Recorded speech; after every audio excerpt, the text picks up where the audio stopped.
Name's Amy Schweikart. I work at the North Suburban YMCA, and I would like to welcome Denise Schwartz. Denise is a physical therapist from the Manual Touch. She's here with us today. She'll be presenting on how to heal your heel pain naturally.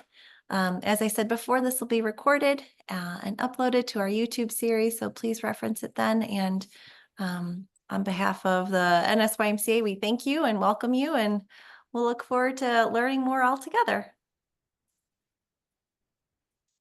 Thank you, Amy. Let's see, I need to share.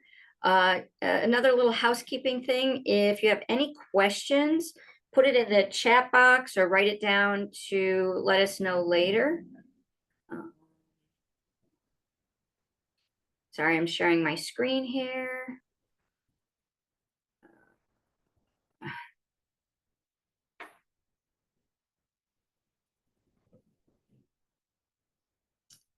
Okay. We have a mouse and a screen. Yes? Looks Everybody great. good? Yep. All right. Yeah, so I can't see myself and I can't see you, so I won't be able to see if you have questions or anything. So please use the chat box or save it for the end, and we'll get to it. Okay. So welcome. We're going to talk about heel pain. Obviously, your foot could hurt in all sorts of places, but we're kind of focused on just about the heel today. And as Amy said, I am a physical therapist. I am the owner of the Manual Touch Physical Therapy in Wheeling. We use a whole body approach of traditional and non-traditional therapy to get people back doing the things they love to do. While Amy and I were getting set up, we were talking about, I had just recently got back from Florida. I went last month and the weather was terrible, but it was very relaxing. But I had this really exciting thing happen. I got to the airport Friday morning and they were looking for volunteers to go the next day. And I was visiting my daughter, so I was in no hurry. So they accepted for me to go the next day, and so did another gentleman. And we both got 2,500 United dollars. So I was very excited. So I'm starting to plan some travel. And maybe that's something you want to do, is be able to continue to travel. So we got to take care of that foot pain or any other pain that you might have. All right. So, as I said, I'm the owner of the Manual Touch Physical Therapy in Wheeling. I started out my career at Lutheran General Hospital, worked there for about 14 years. I began studying non-traditional therapy while I was there, and then I left to work for that company for about 7 years. And then we parted ways 15 years ago now, and I opened up the Manual Touch. And I combine traditional and non-traditional therapy to get people back doing what they love to do. I also have a subspecialty working with runners. The non-traditional therapy is called this integrative manual therapy. And that's just a really whole body approach of hands-on therapy, really looking at the whole body and what might be limiting you from healing. Applied functional science is the exercise complement to that. Again, looking at where is the limitation and why you aren't healing. About 5 years ago, I added something called an OOV and a balance sit, and we'll talk about that at the end. And again, I do work with runners as well. I do videotape run analysis to see if people need to work on their form. So we talked about, maybe you want to get to travel. This was me and my friends, and we were in Alaska. We didn't kayak the whole time. We kayaked for a whole hour there, but it's just beautiful. There's a lot to see there and do. I hope you get a chance to get to Alaska. It's really special. Maybe you want to golf or continue golfing, travel. Or maybe it's just really hard to stand around with your friends and cook because of your pain. And so we really need to get you back doing that. Or maybe you have a major goal like these ladies. I did a half marathon. You can see the medals around their neck called the Gasparilla. That's in Tampa. Goodness, this was at least maybe, let's see, my daughter, I don't know, 12 years ago, maybe, I can't remember. And I was standing in line at Starbucks, and I felt like I was standing in line a really long time. And these three ladies were behind me, and they were so colorful, and they had all these medals. And my race hadn't even happened yet, which was the next day. So I said to them, how'd you get a medal already? And they said that they walked the 5K, and that they were going to walk the 10K later that day, and then they were going to walk the half marathon the next day. These ladies all ranged in age from 70, 80 years old, and they did these long walks because they were planning to walk across the United States.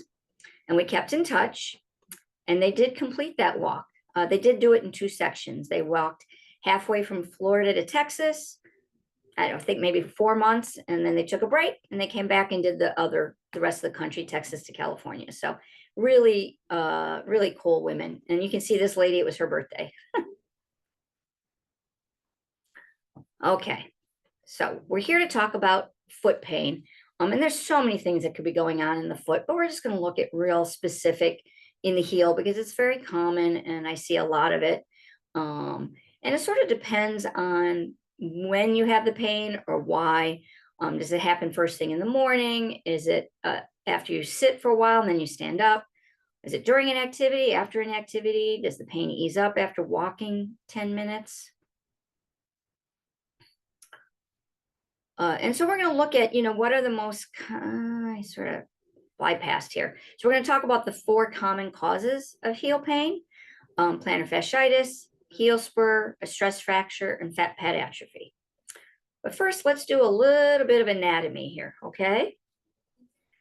There are a lot of bones in the foot. I forgot to write down how many bones. I don't remember, sorry. But there's a lot of different bones, and there's a lot of different muscles that start up in the calf that go all the way down in the foot. And then there's muscles that are in the foot itself. And so any one of those places can be an issue, okay? What I wanted to show here is, our feet are attached to our leg bone, the song, our hip bone is connected to the knee bone, connected to the foot bone. So what's going on in the feet can affect everything up above. So we're here talking about foot pain, but if you come in with back pain, sometimes it's because of stuff going on in your feet. Or maybe you have neck pain, and it could be something going on in the feet. So it's really important to look at the whole picture, okay? So, oh, here we go. I knew I had it somewhere. So the foot ankle has 23 bones. There's all the little bones. You got all the toes. The toes have sometimes 2 or 3 little bones. This is the metatarsal. This is the long bone there. And then you got some bones here. And then this is the heel right here, the heel bone called the calcaneus. And just above it is called the talus. And above that would be your tibia. I don't know if you can see it. I guess it would be here. Okay. Kind of hard to see there. Maybe I get a close up. I'll add a close up next time. So, you got your heel bone, and then there's the talus, and then on top of that is your tibia and your fibula. So any component there can be an issue, limiting you from healing down below. And as you can see, you move around and walk, and our feet are really, really important. And when they hurt and there's a problem, there other things can go awry. What we've all sort of heard about on the bottom of the foot is the plantar fascia. And the plantar fascia is a thick fibrous band of tissue. It's not really a muscle. And it connects the heel bone to the ends of the metatarsal there. And underneath are all these little muscles, okay? But fibers of this plantar fascia connect to the Achilles tendon right here that attach to your calf muscle. And you have 2 calf muscles. One's called the gastrocnemius, called the gastroc. And then deeper to that is called the soleus. And they have fibers connected to the Achilles tendon, which is connected to the plantar fascia. So there's a very direct link to when you start having heel pain to what's going on in your calf. Now, the foot plays an important role in activating our bodies to work the right way. When we, I don't have it'd be nice if I had a foot. So when we walk, we hit the outside of our heel first, and then we roll over and our foot flattens out, and then it actually pronates, what's it supposed to do, and then you roll over the big toe. And when you roll over that big toe, it then activates your core to fire to stabilize you. Okay? 9 times out of 10, that what we call neuromuscular control is not working for people. And so a lot of therapy is about re-educating people on how to use their feet integrated with their core. Your core is every muscle between your diaphragm and your pelvic floor in the front and in the back. Everybody has a six-pack muscle, which is called the rectus abdominis. It's just not everybody has it defined based on their tissue, okay? But there are deeper muscles in here that are very important that we want to look at. And then all the muscles, one day, I have to get a better picture too. The pelvic floor muscles are very important. And that's what, when we roll over a big toe, activates those deep pelvic floor muscles. And they stabilize our pelvis as we move through the world. So that's a little bit about mechanics and anatomy. So let's get into the nitty-gritty about heel pain. Why do you get it? Well, anybody can get it, okay? Your feet could be flat. You could have a high arched foot.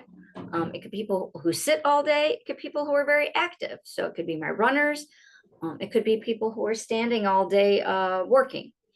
It doesn't really matter. It could be people who are heavy. It could be people who are not heavy. Anybody can be affected. And oftentimes it has to do with some restrictions going on up above, whether in your hips, your core, your calves, or in the foot itself. So let's talk about the most common cause of heel pain, common diagnosis, plantar fasciitis. And remember, that's that thick band of tissue on the bottom of the foot. And what's happening is you get these little micro tears in that tissue. And as it's trying to heal, it kind of gets disorganized. And so it gets very tight. And usually people have pain first thing in the morning or after sitting a while and they get up to move. That's sort of the telltale sign of plantar fasciitis. Sometimes people can walk, it hurts the first 5 or 10 minutes of walking and then it eases up and then they're fine. Sometimes it hurts in the beginning of the walk, it eases up, and then as you walk longer, it activates again. So there's a lot of variation in how it affects you. When we poke around on the bottom of the foot, you usually have tenderness somewhere in the arch, even though the pain is in your heel. That's where it attaches. It's the arch area that gets to be the most tender and restricted. And the way that we treat this is actually by dynamic calf stretching. And I have those on my that exercise on my website, and really strengthening up the feet and getting you more mobile everywhere else. Usually people have tight hips or their back is tight, and so they keep walking in a pattern that keeps aggravating the foot. But when we get better mobility up above, then your foot can work a little differently and you won't keep aggravating the same thing. Shoes are important. And even if you're sitting at a desk, wearing shoes can be very important. Now, there's been talk over the years, particularly in the running community, about barefoot walking and running. In our country, kids are in shoes pretty early on. We're not a country that walks around barefoot for years at a time. So that is not necessarily going to strengthen your feet up, just walking around barefoot. Most people need to learn how to integrate their feet with their body, with shoes and without shoes. I'll do some exercises barefoot, but just walking around barefoot is not necessarily your answer. And in fact, can be a real problem until they get strong and are integrated. So it's very important to get a pair of shoes. My best friend, when COVID hit and she was sitting at home, of course, on the computer, she wasn't wearing her shoes much and she had terrible foot pain. And when you get pain, you don't really know what you can and can't do. So I looked at her and I said, oh, this is plantar fasciitis. And your foot needed some support while you were sitting there because it was just kind of stretched out and not functioning very well. And what she needed were certain exercises and stretches and learn how to move. And within a week or 2 weeks, her pain decreased significantly. And then it does just take time to get better. But we need to learn when you can do movement and when you can't. If it's plantar fasciitis, you need movement and you need to use the foot. On my website, there is a tip sheet on what to do for plantar fasciitis. And if you put your first and last name and your email in the chat box, I will be happy to send you this. This is a game changer for foot pain. These are called correct toes and they're toe spreaders. And the beauty of this particular model and design is that it's made of medical grade silicone. It's very flexible and we could trim it in different places to custom fit a little bit. What it does is it allows the fascia on the bottom of the foot to stretch out, as well as when you are standing, your whole foot will sit on the ground the way it's designed to. The big toe sits on the ground, the outside of your foot sits on the ground, and the heel. And so when I have people do their exercises with these on, you start integrating your foot with the rest of your body. This in itself can really change everything about your foot pain. When I first discovered these, I don't know, 12 years ago or whatever, I have very high arched feet. I had big toe surgery a few years ago. And I've needed orthotics since I was in my 30s, and I'm now 61 because of the high arches, and I have a very rigid foot. At any rate, I wore these correct toes, and within 4 weeks of wearing, I wore maybe up to 5 or 6 hours a day. My arches had relaxed just enough that I actually needed to get new orthotics. And I never was comfortable walking barefoot, but after wearing these, I could walk barefoot around the house a bit. So it was very nice. It made a huge difference for me. And this, when your foot is sitting on the ground the way it's supposed to, your balance will improve as well. So these are a really wonderful tool. And I sell these in my office. Relacing your shoes is okay. If you're having toe pain, which isn't what we're talking about here, but just to let you know, if you're toe pain or arch pain or something, you can relace it in all different ways. Particularly, you want to open up that toe box. So we're here, roomier fit here. So something like this. I actually just skip this. I don't lace it here, and then I lace up from there. So you can do anything. There's no reason you have to lace up the shoe the way we were taught. It's just important to cinch down your heel. I mentioned I had big toe surgery a few years ago. So this is a little blog post that I wrote about how important your big toe is. Okay, so we talked about plantar fasciitis.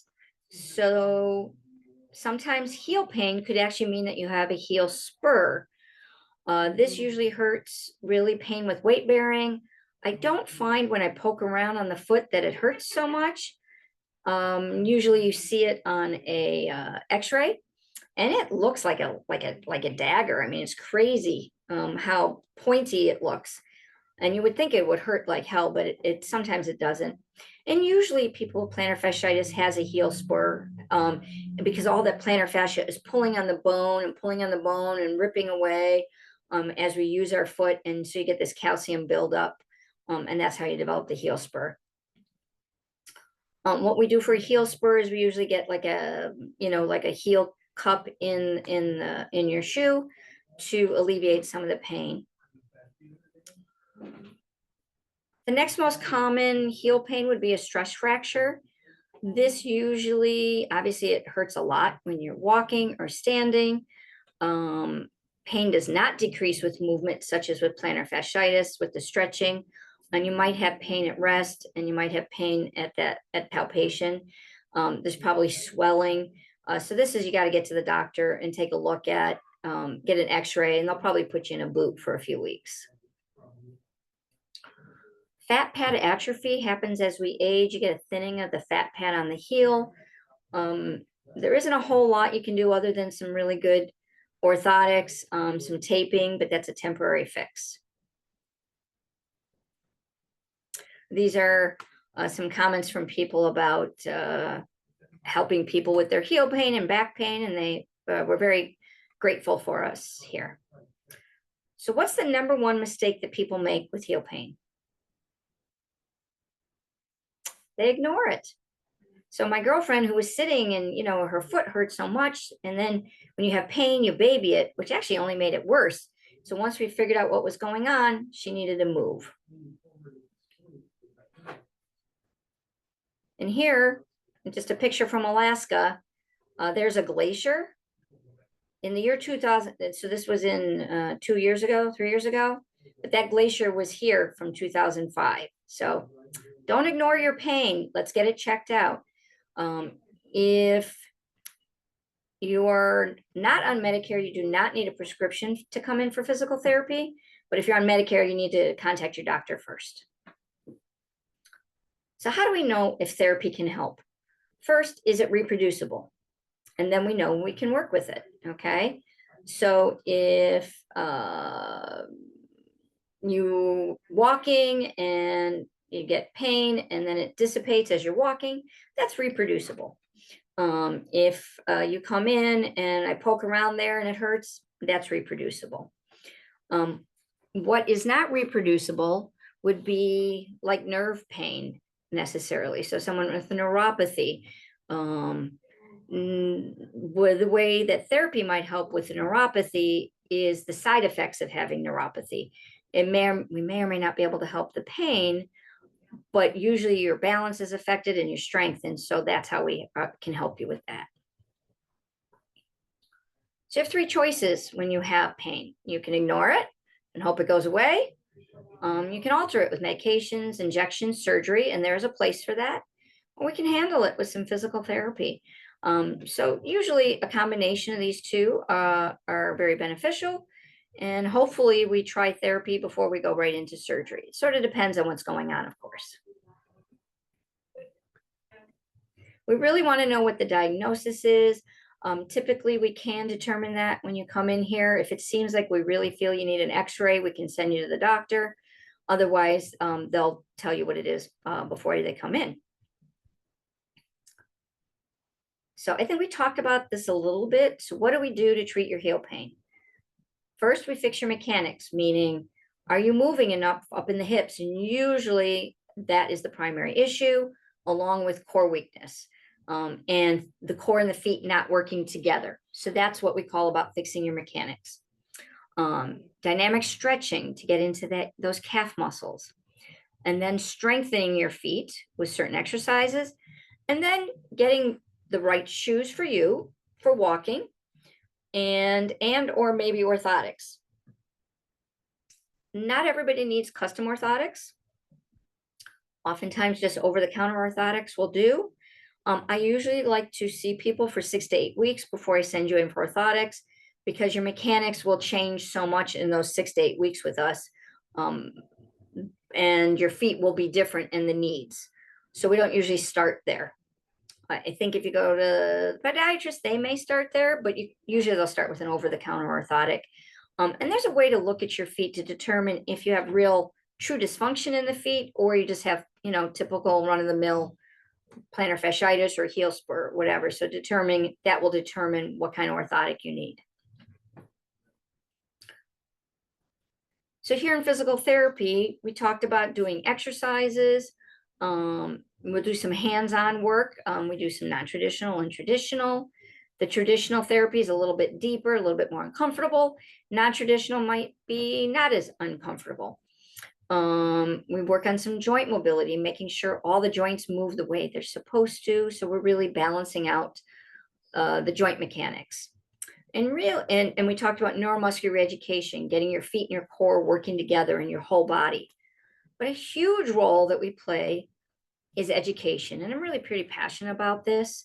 And again, I have some ebooks on some education on how to take care of yourself. So if you put your first and last name and your email in the chat box, I'll be happy to send it to you.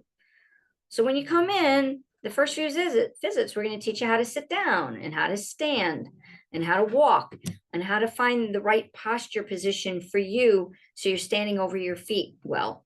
How to move through transition, whether it's sit to stand, getting in and out of bed. Sleeping position isn't as important with feet pain, but you need good sleeping position. How to lift, posture, and then, what kind of activities do you like to do? So we can get you back to doing that. Maybe you're a runner. And so we got to get those feet working with the rest of you so you can get back to running. This is a blog post on how to find the right shoes for you. I usually send you to a place that they fit you for the few shoes. They usually do like a 3-dimensional scan to determine which brand shoe works best for you. I am not married to any brand of shoe. It's really what's the right shoe for you. We look at, is your foot more of somebody that falls in, so you overpronate, or are you somebody who underpronates? And that's where you delineate basic shoe category. I alluded to this new treatment tool at the beginning. This is called an OOV. Looks pretty funny. People will tell me it looks like all sorts of animals.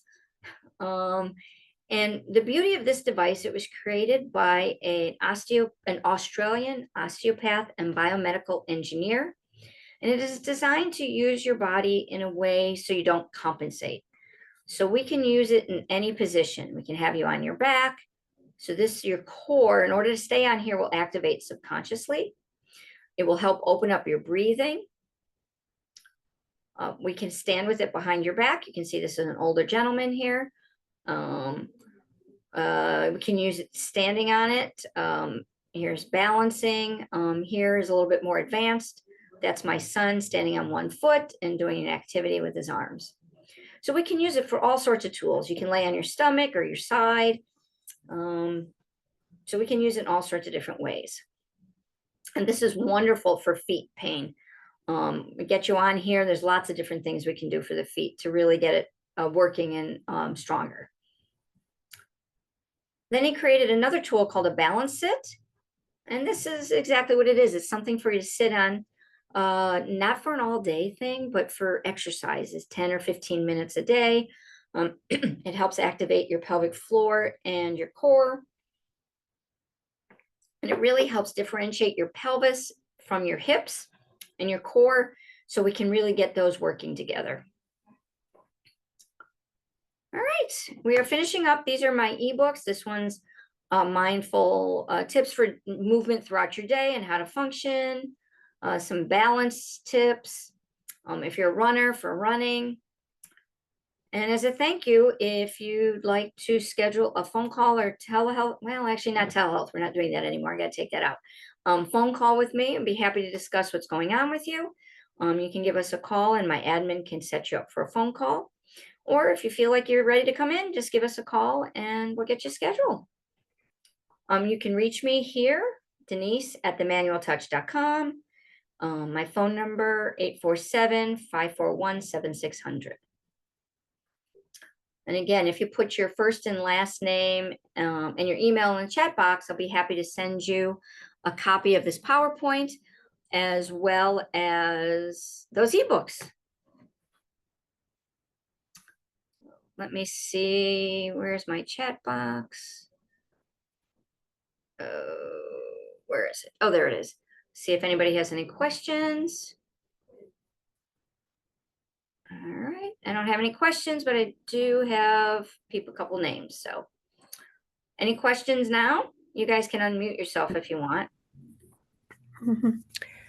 This is Mary. Did you get I sent my name for the information to the Y. You got it. Thank you so much. This has been very helpful and I'm going to follow up with you.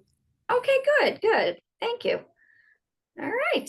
So thank you so much. I really appreciate the Y letting me do this. I really love to educate people on how to take care of themselves. It's really important. If people really had learned early on how to take care of themselves, they wouldn't be needing me so much, but that's how it goes.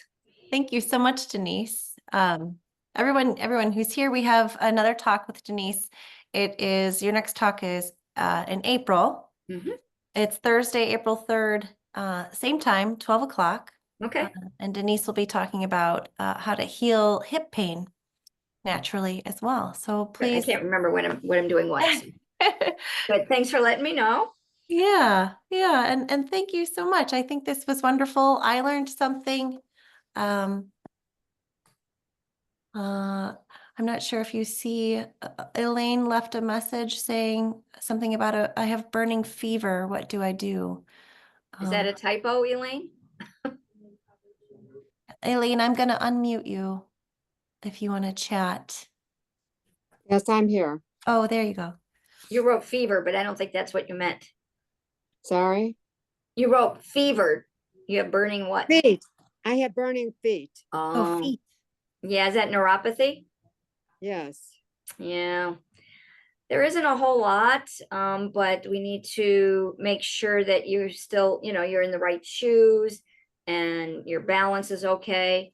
I know it's super uncomfortable when people have the neuropathy, it needs Yeah. medication.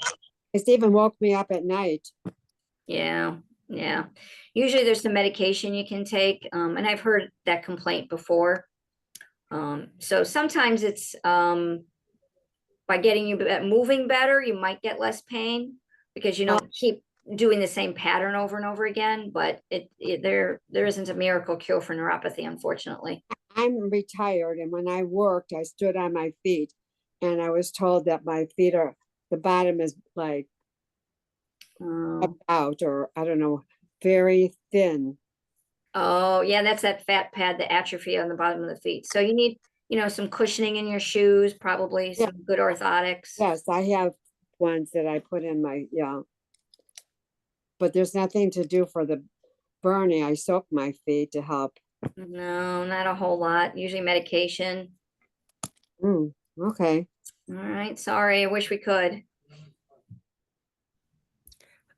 Hi, it's Mary again. I have a question. I have hearing problems and I've always had some balance problems. And I'm wondering, I think I haven't been to the doctor yet with plantar fasciitis. I've had it in the last 3 months, maybe twice, first thing in the morning, the things you described. But I'm wondering if that relates to balance because you mentioned that do you do work with gait and walking? Oh, of course, of course. That's very important. We're doing all functional movements. Mhm. So it's very important to work on the gait and your balance in relation to anything, any ache or pain that you might have. Mhm.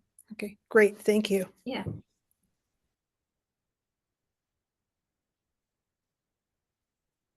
Okay. Well, thank you for having me. At least we have a nice sunny day, even though it's cold.